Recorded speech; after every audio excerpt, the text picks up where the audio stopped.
We're back. And even though we're going to do a special Thor spoilers episode today, before we go right into our viewing of Thor, even though it hasn't come out over here, well, it has come out over here. I'm thinking about America. It hasn't come out over in America. Yeah. You know, by the time we actually put this on, it would be out. So, just some quick tidbits. Efficiency there. What? It shows your efficiency. Well, why don't you just say that we got to put last week's episode by the time on. we do this, Infinity War will have been out.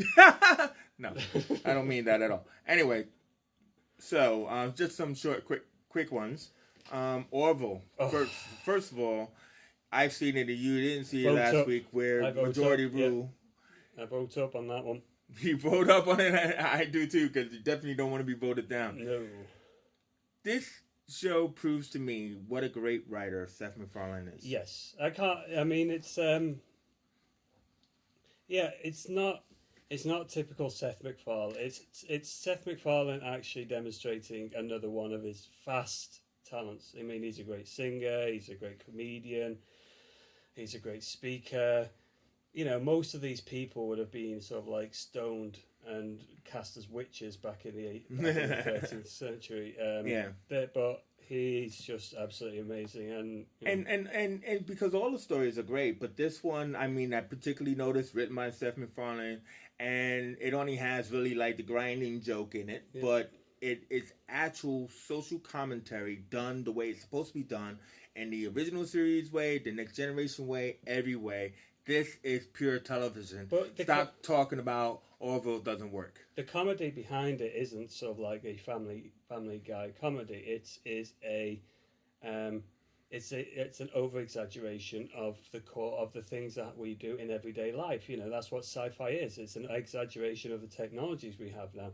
What Seth MacFarlane's done is he's sort of like exaggerated the flaws in society along with the technology, and created what I think is a really interesting and thought-provoking series. I mean, I think the only time I've said sort of like I've completely kind of gone with someone saying no, don't bother watching it then, was when he goes, no, I don't watch Seth MacFarlane Family Guy stuff, and he goes, no, it's Seth MacFarlane, but it's Star Trek, but it's toned down. He goes, oh, you've said two things there, Seth MacFarlane and Star Trek, I'm not interested in. It's like, that is kind of like let's not give the haters any love.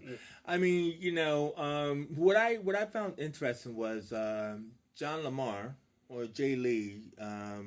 Can't tell because it's like his name is the name of his character is all very similar. But I just heard recently that, did you know that he was an intern for Seth MacFarlane, and like because I don't want to say janitor or something like that, but pretty much he worked in the office, and obviously, you know, Seth MacFarlane saw some funny humor in him and everything, and so he would write some scripts and everything else like that, leading into being casted onto the show. And I think, that's a great story of knowing that, like, Seth MacFarlane could just be cool enough to just kind of, like, take somebody, like, you know, out of the ranks of the workage and everything, and then put him front and center, and literally being at the helm. But, you know, this is his episode, you know, they go down to the planet, and it's not what you would think, like, the black-white thing. That doesn't really come into play. And again, that's testament to great writing. It's just like, it's an unfortunate act of stupidity that, you know, people were against. It's the way, and it takes them all the way to the chair. Again, going back to Star Trek Next Generation in some ways, it's the Wesley Crusher standing on grass. That's, you know. There we go. That's sort of like exactly where it goes. And I don't mind seeing updated versions of Star Trek stories. I don't mind seeing it at all, because because not only do you pay homage to you, but you also go that one step further. Yeah. I don't know who the girl was. Beautiful girl, right, and everything like that. But I mean, like, I just thought it was kind of strange, you know, like opening and closing on her in bed, because she sleeps positively beautifully, like Sleeping Beauty. Honestly, but I mean, like, is she anybody that I don't know? I don't know. Okay, well, you let me know if she's anybody. She was hot. Yeah. But I mean, I'm going beyond the fact that she's hot. I just meant like it was quick internet search. No, I'm just saying it was just weird. And everything, but it was great, and it was kind of preachy in the end. Just turn it off. Yeah. Yeah. Honestly, I don't mind it. I don't. No, honestly, it's something preachy that I think we should really be taking to heart at the moment. So yeah, Yeah. moving on to Excellent. Gotham. Gotham. So Grundy in the ring, just smacking it around. And Lee Tompkins opening up the clinic. I was chuffed by that. I was really kind of like, that was really cool. Yeah. I liked the idea, but I liked her playing around with the Riddler. It's just like, you're going to what? You're not smart. You're going to what? Blackmail me? Yes. Yeah, blackmail I'm gonna do it. Over the top at his best. Oh yeah. But I mean, it's kind of like course correcting, and pulling Gotham back to where we remember it.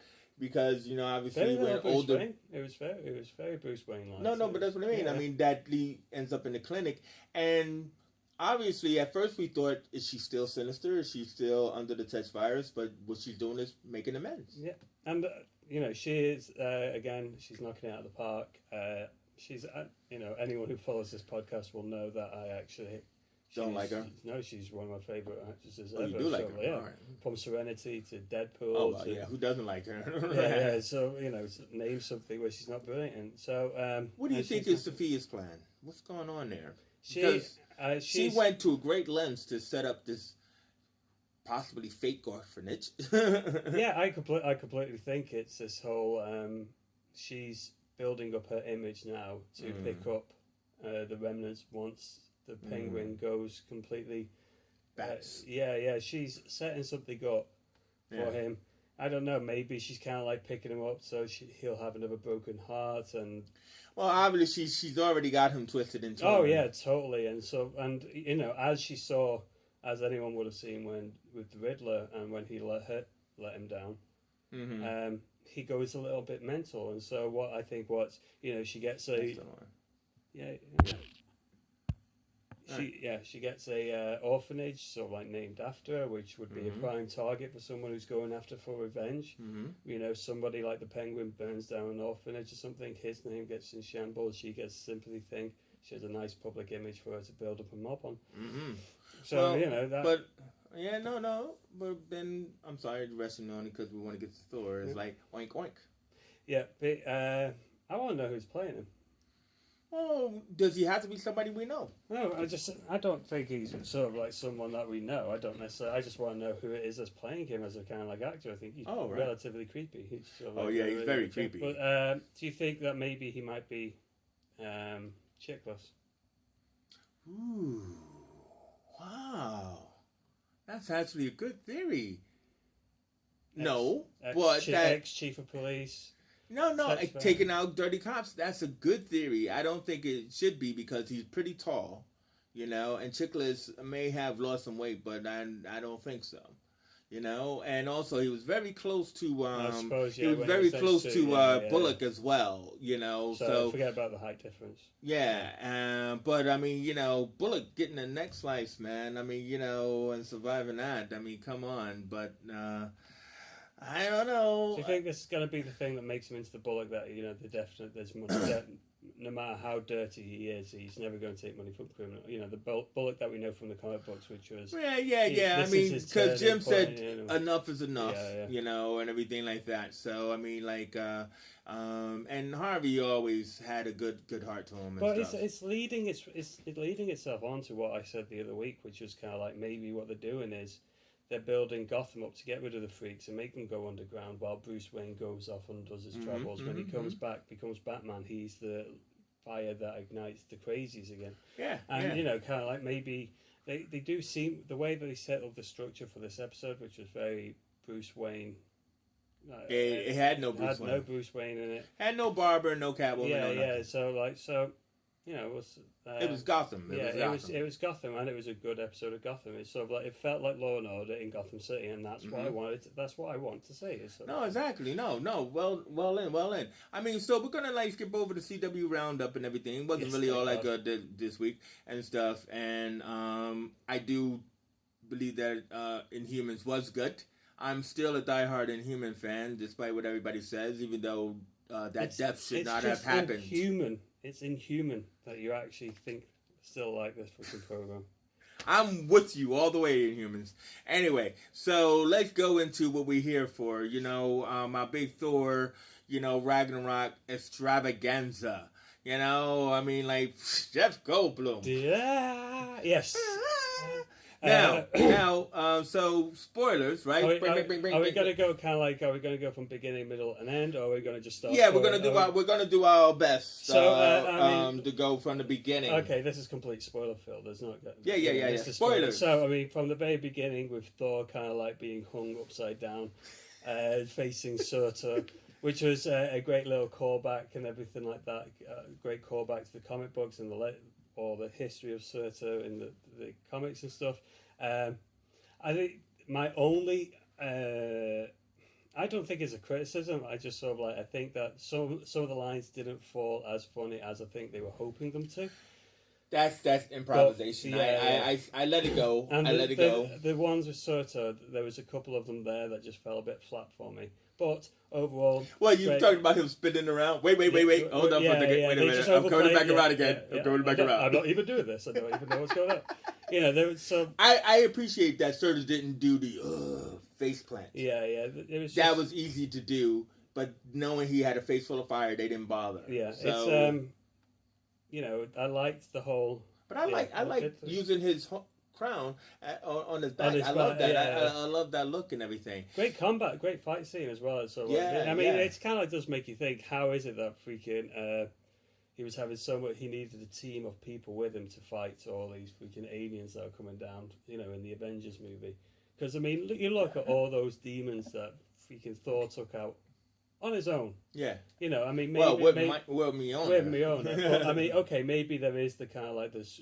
He did do a lot of lightning bolts. So I think he needed a team because he didn't have Mjolnir. I mean, I think Mjolnir has been not in that. I'm talking about in Avengers. Like, why did he need it in Avengers? To fight all the attack. Right. It's sort of like they overpowered him. Yeah. He's a god, man. At the end of the day, and I think he does what Superman does. I think he holds back when he's with the team, so that way he doesn't just stand out. Oh, everybody get behind me! Let me flail my hammer. Well, I mean, it does explain later on. It's sort of like why maybe he's always holding back. There is an explanation we'll get on. Yeah. So anyway, I mean, when he leaves, most of the time, he gets and everything, and he introduced because wait before he leaves, I like how Surtur tells him about Loki taking over the throne, and you can see that he recognizes what the fuck you just said. Well, no, he didn't say Loki had taken the throne. He said Odin's no longer on Asgard, and that's hold on. Yeah, but what are you talking about? But no, I thought there was a mention of Loki. No, he didn't. Because when he gets to Asgard, he knows that Odin isn't Odin. Yeah, because he's told him Odin isn't on Asgard. It doesn't take a kind of like a. Well, all right. But let's get to that because that's. But let's just mention a quick shout out to Carl Urban, Scourge. The janitor? The janitor. And the shake weight? Yeah, the shake weight. His love of all things from Midgard. I love that scene. Yeah, he was sort of like, he was a proper Marvel anime kind of thing. No character development. Yeah. It was entertaining. He kind of it was comedy. But who was Scourge without the Enchantress? So I think on the one hand is that the Scourge really has no identity, and that's what they picked upon, and that he could easily be under the thumb of a woman. So him and Hela was indeed kind of like the Enchantress. So anyway, so Thor gets up to finally gets up to Asgard. Anthony Hopkins kind of like loving. Chewing the scenery as Dionysius. Loki. Anthony Hopkins playing Odin, played as it was like a proper face-off kind of like element to it. I love it. And he was loving that. I love that. Moment. But I want to get to that scene because the Shakespearean death scene of Loki, done by the Cameo Squad, and nobody picked up on it because when we looked at it, it was like. Something's weird about these guys, and they're just actors, but they were top tier actors. Who was Thor? I picked up Matt Damon. Thor was Luke Hemsworth. Was the youngest Hemsworth, the short one. And because the thing is, no, he's the oldest. Sorry, he's the oldest. Because I was looking at it, I was like, do you know what? He actually does look a bit like Thor, and I was just like, who is he? And then Exactly. it's So like, you but- knew he was one of the Yeah, brothers, yeah, but but he's that- one of the, he's the oldest one. But that Matt Damon. Matt Damon, I did not pick you up know on what? at Absolutely, all. yeah. I had to be told that Matt Damon was playing Loki. And what I saw like a week or so ago, the appearance on Jimmy Kimmel, Yeah. because they got that Yeah, thing. yeah. So when he was in backstage with when he was backstage with Mark Ruffalo and Taika Waititi, it made sense now because Chris Hemsworth was trying to say, yeah, I know Matt Damon, he's been in my house and all that kind of stuff. But they were in the movie together, yeah, so it was perfect. I never picked up on that at all. But that was. And do you think it's? When he got no. I Sorry. mean, I'd love to sort of like them to be kind of like doing stuff like that, like just throwing, throwing like Brad Pitt, get all the Ocean's 11 crew in it, kind of like, Dom Cheadle's, Dom Cheadle's already in there. Exactly. In the next Avengers movie, throw But George Clooney kind of like gets done- someone running away, or they have to rescue George Clooney from. Oh But my God, George Clooney's up yeah, there. but we've been dying for ages for Matt Damon to be in a Marvel movie And or thank DC God, or and something thank God now. it wasn't Robin, like everybody. Oh yeah, Thank exactly. God it was But oh my God, absolutely, brilliant. the best thing in the movie.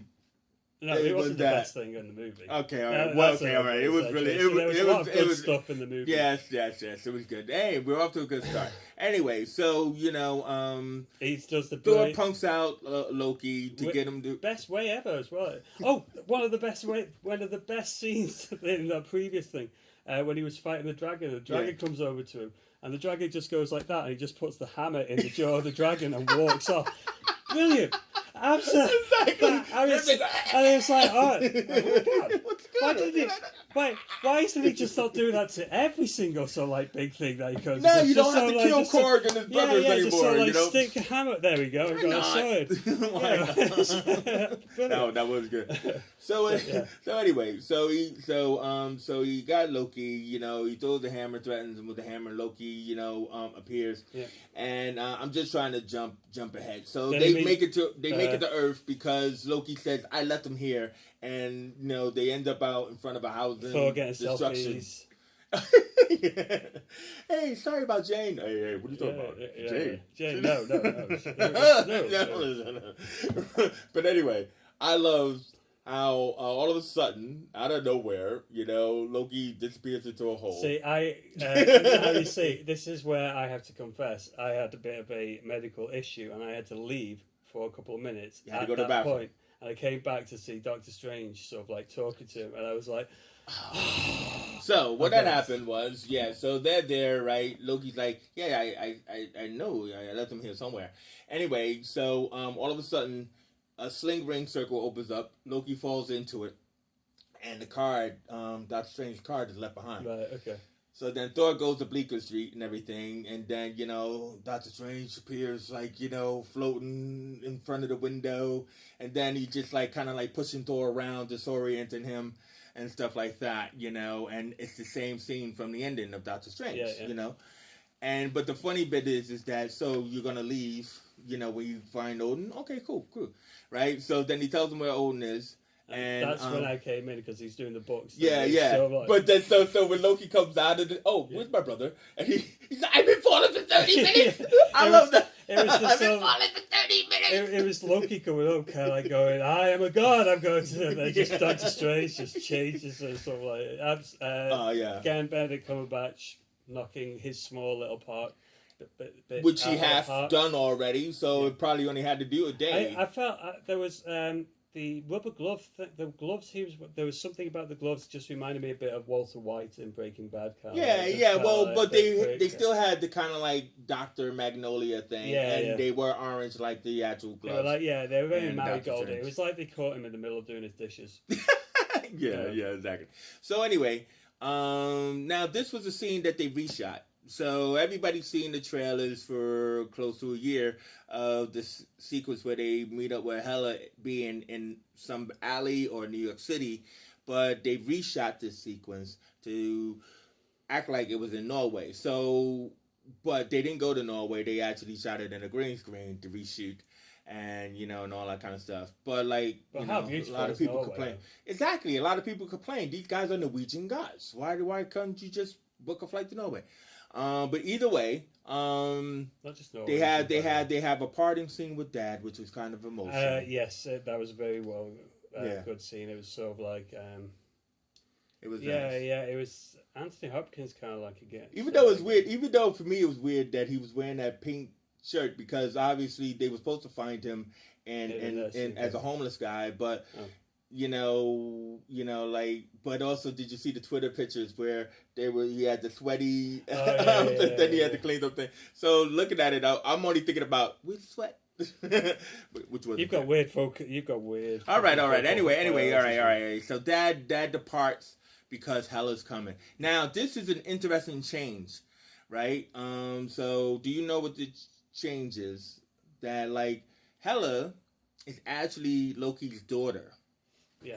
In the comics, but they decided to go with the updated version of Angela being their sister and making Angela Hela, which is fine with me. You know what I mean? I don't have any disagreements. I just think it's kind of interesting because Fenris, the wolf, is also Loki's son.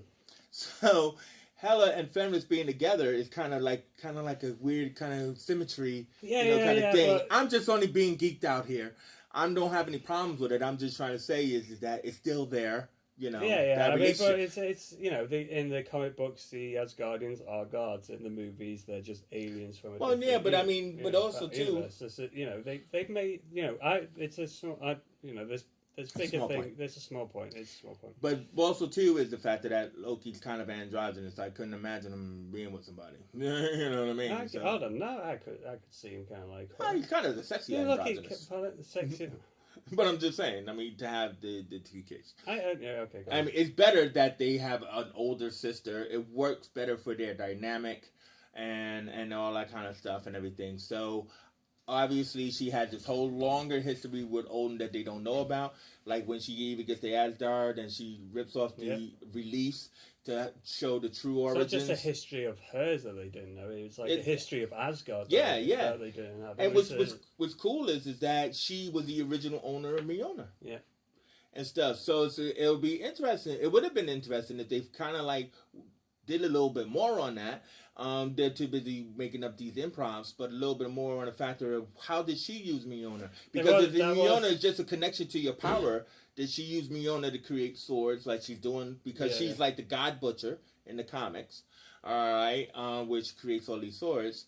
Or, so that just I thought would have been kind of interesting. Is the whole lie of the elf and Vladaheim creating Mjolnir and all that. And the worthiness and everything. And all, with what they've done on it, I mean, she killed basically all the known Asgardians, sort of like, but the guy played by Zachary Levi.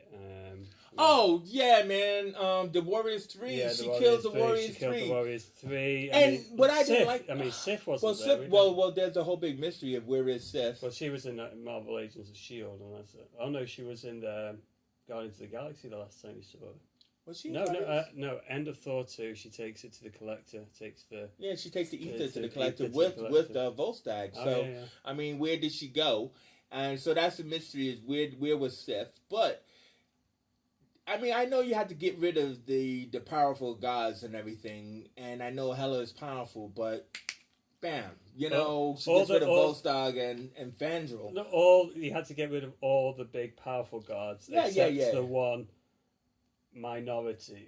Because he saw her coming. So, it's like he read Quicksilver's script. He saw her coming and he got out of there. You know what I mean? But actually, they didn't.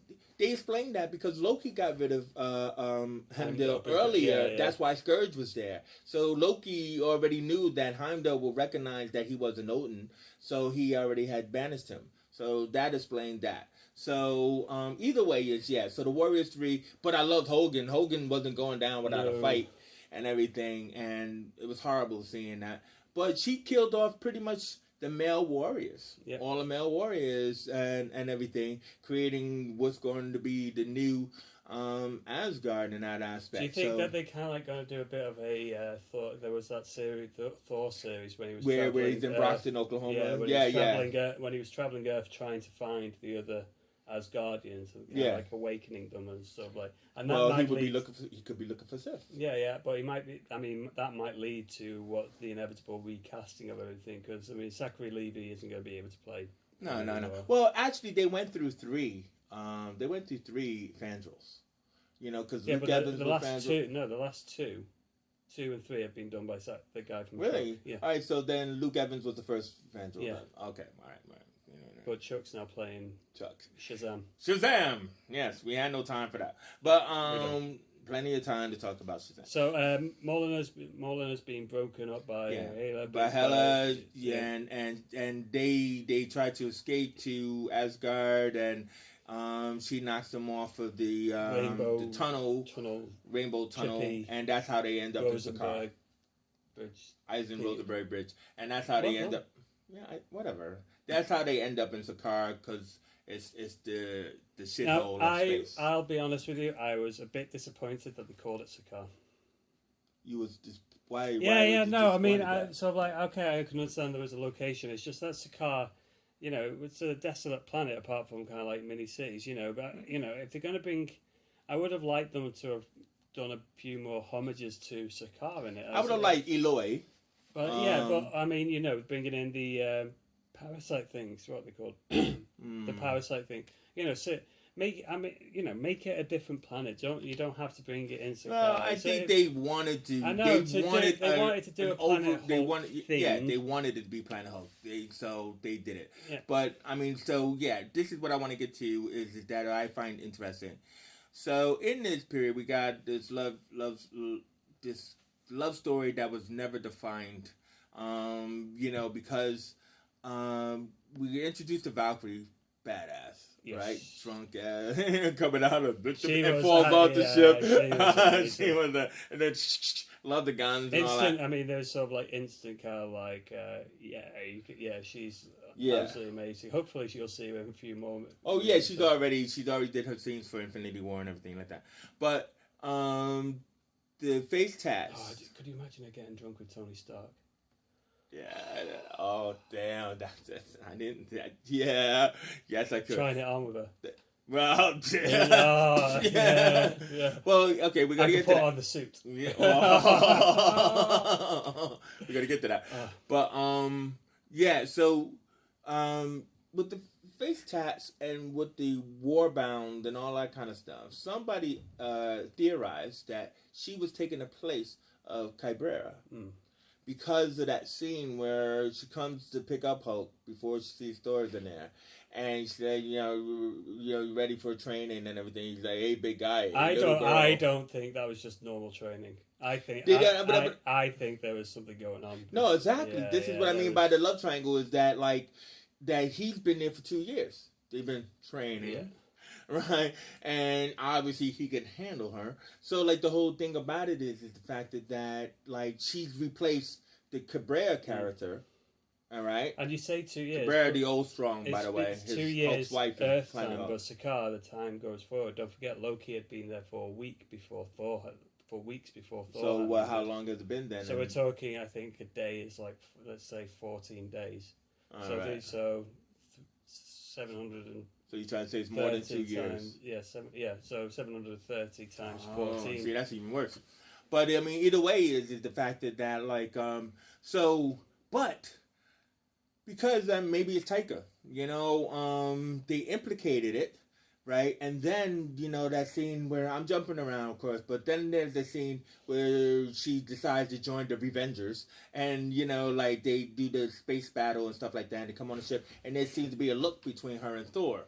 And stuff like that. And it's like, hold on, man, what's going on, man? Because she doesn't know that Banner is the Hulk. Now, even though she just accepts this human, right, hanging out with Thor, maybe she's too drunk, but why she doesn't really put two and two together? Because he's never been Banner before. So, it's kind of like they say that you missed the opportunity when he jumps off the ship, and everything. Because I think we should say that, because hold on, who gets the goose cake? All right, so yes. All right, what you bring me, a contender. What you bring me? Yes. All right. Again, Jeff Goldblum playing Jeff Goldblum times 10. It's sort of like, it's the kind of like kookiness from Criminal Intent mixed with the craziness of Blundell. Oh, girls are easy now. Yeah, and Earth Girls Are Easy. He was loving that. He was kind of like going full balls to the wall. He went full Goldblum. Yeah, and, full Goldblum. That should be kind of like, oh, yeah, he went full Goldblum then. No, Yeah, but he absolutely brilliant introduction to it, and as his character, he's actually fairly integral. You know, he's a fairly high being, kind of like yeah, him and his whole contest of champions. Yeah. So I mean, and especially with the stinger at the end, very enjoyable. Yeah. I didn't enjoy waiting because I had to go to the bathroom, but oh, right, okay. You know. But anyway, yeah. So the Grandmaster. Then we get into the battle. Yeah, and like so you know, Thor's all cut up. Oh wait, Thor's barber. Stan Lee again, and do you know what? I think this is the first film that one of the main characters refers back to one of Stan Lee's characters. What do you mean? What do you do? Because later on, he's kind of like talking about his haircut. He goes, got a haircut by this crazy old barber. And I think that's the first time I've actually heard a Marvel main character referring back to a Stan Lee character. Yeah, that's good. So you know, great haircut. Fair play to Stan Lee. I mean, that hand thing, that looks menacing, but it's a fairly good haircut, you know. Exactly. Yeah. And so Thor's in the ring, you know, Loki's up there and everything. And Loki's stuff. expressions. It wasn't too over the top. It was No, it was just right. So it's the incredible. And the Hulk comes out. Oh, I got to get off this planet. Just instantly moving away from it. So Hiddleston playing it really well. And then so Thor, you got the shield, and everything like that. It's like, yo, you don't fight. And then they had the whole big fight battle, and which was kind of nice. Yeah. And like and I love the fact that you know he gets his licks into Hulk, and then when he starts off with the hey, sun's getting kind of low. Yeah. But I mean, what I liked about it, there was the heart that was a very kind of like, again, it was a good callback to the sort of the sun's getting low. You know, it's sort of it's like that. It's like the Tony Stark thing. Please go to see. Please go to see. Please go to see. Please go to see. You know, it's sort of like the only way you can deal with the Hulk is just hopefully you can just. Calm it down for something. Yeah, but then the Hulk proceeds to repeat his pattern of like, you know, Hulk smash, and then Loki's like, yes, now you know how it feels. Now you know what happened to me. Fair play, brilliant acting from Chris Hemsworth for the torches, for the obedience disc. That was some convincing paralysis kind of like spasms going on. So like fair play to him. He was knocking. It was great. I love that. I mean the Odin thing again, going into the depowered thing. You know, as someone who watches a lot of Dragon Ball Z, there's a very strong repeating of getting knocked down and then suddenly unlocking another power kind of thing. So you know, it's a very traditional kind of approach to it. Yeah. But I did like the way it was sort of. He did look kick ass when that lightning kind of. I love the lightning effect. It was just beautiful, man, and everything like that. And like so when so he smashed and then Hulk jumps all the way up right past Valkyrie and then comes back down and then all Thor does is put his hands up and then he's like, clearly I won. Yeah. Well, he got phased out by the obedience stick and everything. Yeah, I know. It's true. Then the next scene is him waking up in the Hulk's bedroom. The Hulk's bedroom and the Hulk is having himself a little quiet hot tub. Yeah. Little hot tub action kind of like going on. And then Thor's like, oh, you're getting up? No, don't get up. No, oh God.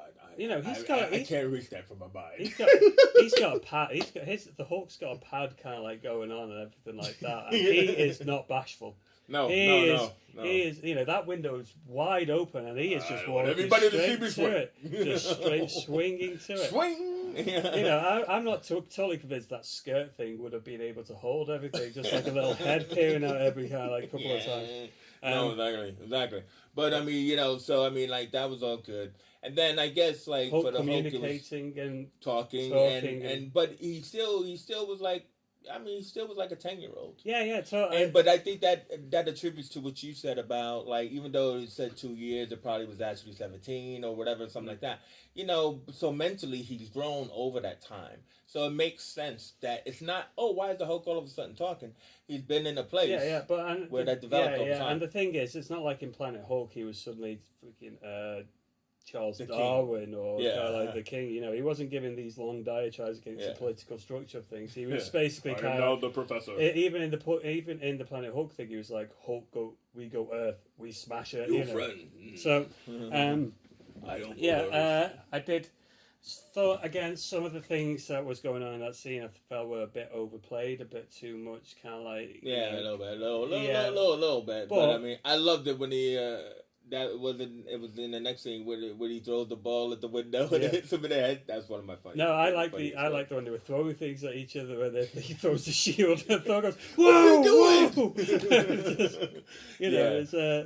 it's Thor kind of like going, "You're my favorite." But no, I don't like Banner. Banner's all Professor all numbers, and then later on he's like, "No, I don't like the Hulk." And the Hulk's all like, "Ugh, you know, I'd rather go into battle with you, who with your maths."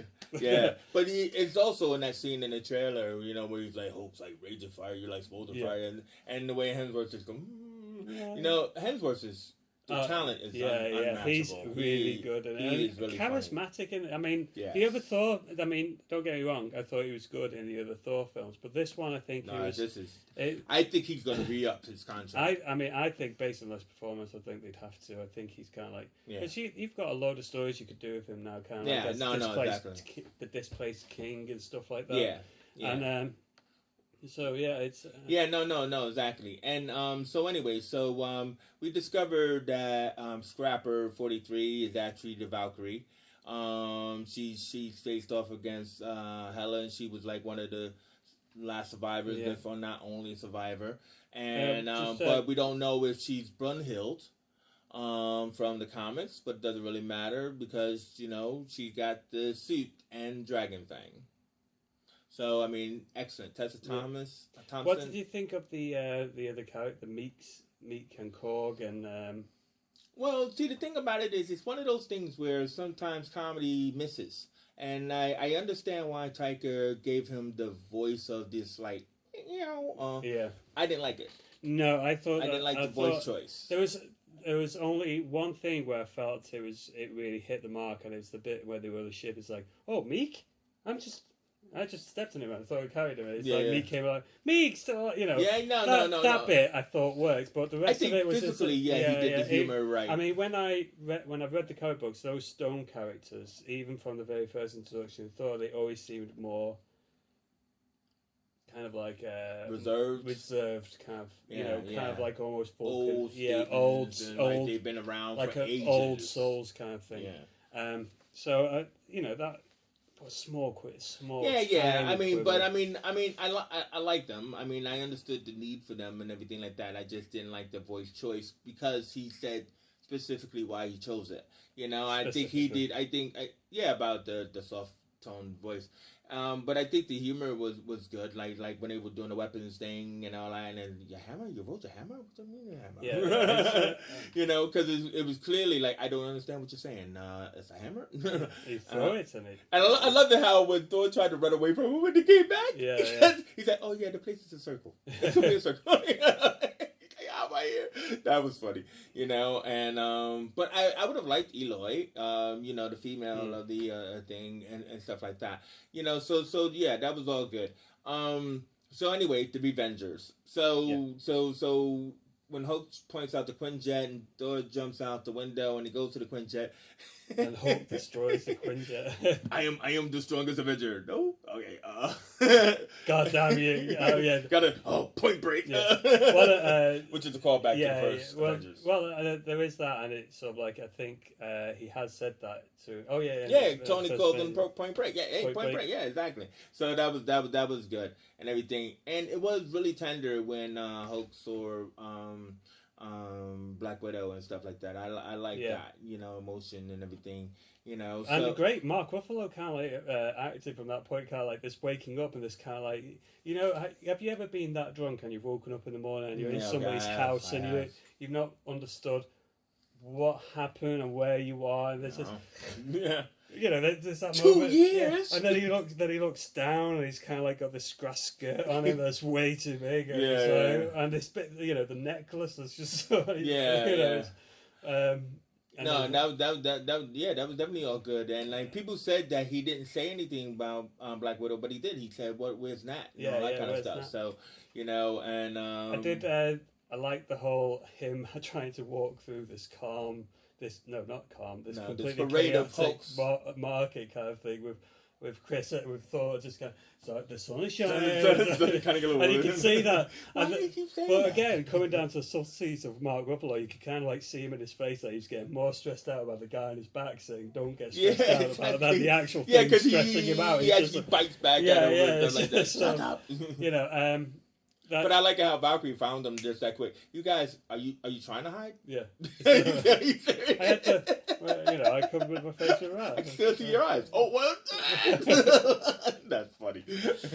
So Thor's putting together the Revengers, and because they want revenge and everything. And she's like, "Well, I got a present for you," and she's the one who has Loki tied up and stuff. Because Loki tried to kill her and failed. Yeah. Yes, they've got Thor, Loki. They brought him back. They discovered him. They picked him up. They have the little bit of a moment in the elevator where they're discussing just about being brothers yeah. and about like you disappoint me, because I like it how Thor is always thinking he's talking. Well, he realizes now every time he thinks he's talking to Loki, he's probably talking to hologram. So he's always throwing things at it, And so it's kind of like they go up to the ship and Loki does what he knows Loki would do, which is betray him and everything and stuff, but he's prepared for it. Yeah, it's just the obedience disc on it, which was great. Hey, it works for me. So from Loki there on that and because Loki's not as strong as him, and you see more of his veins, is more effective and stuff like that. So Thor goes off, and that's where they had that. Do you think that might have been because he was an ice giant? He's half ice giant. It's not his veins. It was because the ice giant kind of thing. Oh yeah, that's true. Because he's turning blue, probably. Yeah, that's right. That's true. No, yeah, exactly. Yeah. So anyway, so then they had the big sky battle and everything that we were talking about before, and stuff, and they go into the anus. Which again, it's one of those the jokes. Devil's anus. I don't necessarily think they kind of like needed to have played that. It was more like a Seth MacFarlane kind of thing. Yeah, I think, that was kind of like we had to call it the Devil's anus. Yes, you're right. We had to go through that. Yeah. Anyway, so they go through that and everything to get back to Asgard. And but what I'm also trying to do is like try and like quicken us now that we're in the third act. So we end up on the bridge. Heimdall has been doing his exodus, trying to escape Hellas, trying to kill off the rest of the innocent Asgardians, more of the populous Asgardians. Fenris is on the blocking the where the sword's supposed to be. The lasery thingy. Yeah, the lasery thingy. And so, they have the big battle on the bridge, and Mark Ruffalo decides that, yes, I'm going to take the risk. Like Incredible Hulk. Yeah. Like the Hulk. Yeah. Well, he's all... Now, the thing about it is people said, wait a minute, he's died. Like, when he falls flat, it's just funny, right? And Fenris just goes... Yeah, and his body flattens. Yeah. But he said it to Nat in the Avengers, is that like he's put a bullet in his mouth, and Hulk the big guy is spat it out. And in the comic books, I think he can't die. Yeah, in the comic books, I think it's even kind of like he can, unless his body gets incinerated, it's sort of like if he's managed to go through a Hulk transformation, it will start off. Yeah, and it's just bones that will have been broken. Yeah. So, to be fair, but very well played. Very well played. So Hulk versus Fenris, which is a great battle in the Sargasso Sea of space, whatever that ocean is supposed to be, because it overlooks the galaxy. I like the way that they kind of like show just how powerful Fenris is, by actually showing him like piercing the Hulk's skin, kind of like thing. There was. Yeah. There's a point where he kind of like bites him. He's under the water, and you see Fenris kind of like biting through the Hulk's skin, kind of thing. Oh, so to be fair, that's kind of like something we've not seen in the movies. No, exactly. We've not seen anything kind of like breaking the Hulk yet. That's true. That's true. And then I don't. Overall, the third act worked really well. I just felt it was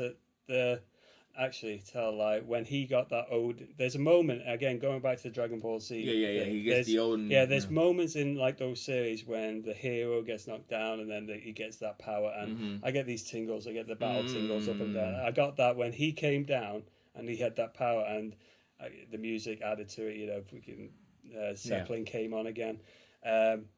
Yeah, that was a pretty. I mean, I didn't think necessarily the whole battle thing was brilliant, but I thought the whole build, the environmental stuff around it was really well done. So Yeah. I mean, somebody said that Taika doesn't really do action as well as he could, and everything. I don't think probably trusts a little more in the stunt coordinators to take care of things.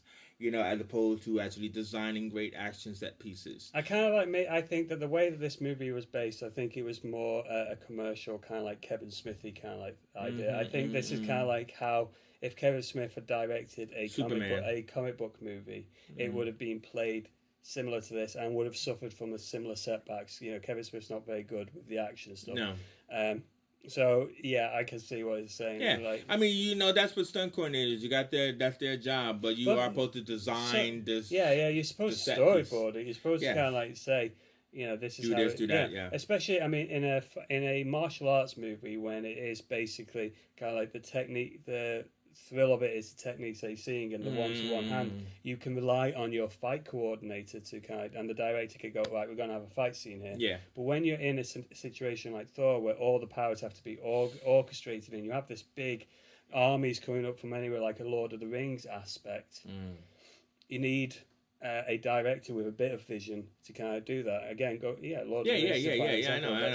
So that's where I think that element fell down, but it was easily oververted by kind of like the tiny like Korg appearing and sort of like it was well cut together. Yeah. It's just it could have been finessed. But again, so now that we're in the final act, there is that we got brother versus sister, Thor versus Hela, and I mean some people complained a little bit about Kate Blanchett's performance, and I think it was fantastic. I think she's a great addition to the villains and all that other kind of stuff. But then, Taika, he wanted to do Planet Hulk. I mean, it seems very clear that he wanted to do that. I don't think it was. He didn't know what to. I think it was Marvel guy. I think it was a. Well, yeah, okay, both ways. I mean, he did play Korg. Yeah. I'm just trying to say is that he didn't seem to know what much to do with Hela. But that's a problem with the Avengers movies in general. I liked her. Yeah, that's true. You set up big villains and they don't really do anything in between. I liked her. I thought she was really. I thought she was good, and she was playing. She was eating up some of the scenes at certain points, but it suffers from the similar thing that kind of like goes on with Marvel bad guys, which is they have. You think Thor? Maybe it's a Thor thing. Thor 2. The Dark Elves thing. Malekith. Again, Hugo Weaving did a really good job, but the Red Skull is quite thinly papered over. So they got to work on that. Marvel, you have to work on that. I mean, it isn't true. But it's not like DC are doing an even better job. Look at Lex Luthor in Batman vs Superman. Yeah, but I want to get to, before we lose power, I want to get to Thor becoming King Thor. I want to get to Thor losing an eye and becoming his true father's son. So Hela takes out Thor's eye, and we didn't know anything about this. This was not in any trailer. It was a big up surprise, and we love surprises. Remember that. We love to be surprised by things. And so Thor losing an eye, because we saw the scene where he lands on the bridge and he's all fiery, and they purposely showed him two eyes. Yeah. And because I think on the trailer thing when you see it, he's all electrified and you've got the electricity but but in the movie, it's black. Yeah. So what I'm just trying to say though is that I mean it's fantastic, But then on the one hand, I'm thinking, are they going to regenerate this eye? You know what I mean? But Odin never regenerated his eye. So is the eyes regenerable? I don't necessarily think they can regenerate. I don't think the lizards. They're not lizard people done by, it's not a big conspiracy. So in the comics, Jason Aaron did the future Thor, the future King Thor, and he has lost an eye. So I think that's what they were doing, was paying a nod to Jason Aaron throughout anyway, because of the God Butcher character that they gave to Hela. So, I think it was a nice step up for Thor. Better lose an eye than an arm. Yeah. I think I never really look at Aquaman for that one. I just thought another great moment, again, going back to great use of the Hulk, was kind of like, now, Surtur, as long as Surtur destroys everything. Ragnarok could be, it's like the Hulk goes just straight for it, going like, That big scene we see in the trailer. no! Oh, don't smash! Oh, don't smash! What? What do we do? Yeah, Smash! yeah. I Why gotta do you smash. have He's to- a bad guy. And again, that comes down to just the brilliant kind of like some of the great writing stuff. I like even at the end with the kind of like the Hulk lining up with Thor and his guards, kind of like made it look like the Hulk was becoming kind of like his personal night guard kind of thing. Yeah, when they were on the spaceship, just the same way as Coulson in the end of Agents of S.H.I.E.L.D. But I mean that goes on to the first stinger, which is the ship. Yeah. Over Thanos' ship. Which I did not, Sanctuary is called. Yeah. I did not know. I was like, what ship is that? Because I thought we were going to get the face plant on the Guardians, but we got, Thanos' ship. Now, I actually, saw a video about Thanos' quest, where Thanos faces off against the Champion, who's one of the Elders of the Universe. Yeah. And so they fight in space when Thanos is looking for the stones, and, he leaves the Champion in space. And I'm thinking well, okay, so that could be what happens. That Thor has a battle with Thanos, and that's how he ends up face planted in the Guardians. If that happens, where's the Hulk? Exactly. So there was also another thing in Thanos' quest where the Runner, who was one of those obscure elders, he fights off against Thanos when he's trying to go in for the stones, and Thanos transforms him into a child and takes him to the Collector, and the Collector, who we know is in Infinity War, can help, but hey, yeah, baby elder and everything. And so that storyline, and they're saying that Thor was captured as well. So they're saying that Thor could be sent to the Collector, escape, and that's how he ends up in space. So it would have been some time had passed. Yeah, but why would the Collector want to bring Thor back if? Oh no, it's Benicio del Toro, isn't it? Yeah.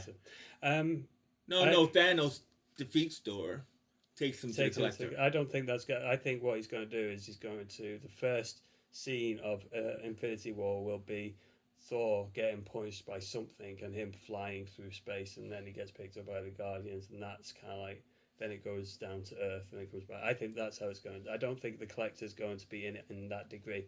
The Collector's got to be in it because 2 of the Infinity Stones are with him. That's why he's got to be in it. Well, no, exactly. But I'm just only saying is that obviously there's also one last thing I'll say is an Avengers comic where Thor teams up with the Guardians of the Galaxy and facing off against Thanos in the comics, and that's when the Beast comes in and all that kind of stuff. So obviously we're going to have Thor, Hulk, Valkyrie, and the Guardians. So it's not just going to be Thor and the Guardians. Yeah. No, it's going to be all of them. So they will do battle. So when you say where are they all end up with the Guardians. Yeah. We just only see that scene in the trailer with Thor face plants on the ship, but the others are probably there as well somehow. Well, I think that ship, Thor will have flown out and kind of gone, you guys get going. Hulk, stay here with the ship because you need to protect all these innocents. Yeah, that's true. Yeah, he would. They'll be going towards Midgar. Thor tries to lay the smackdown on Thanos, gets...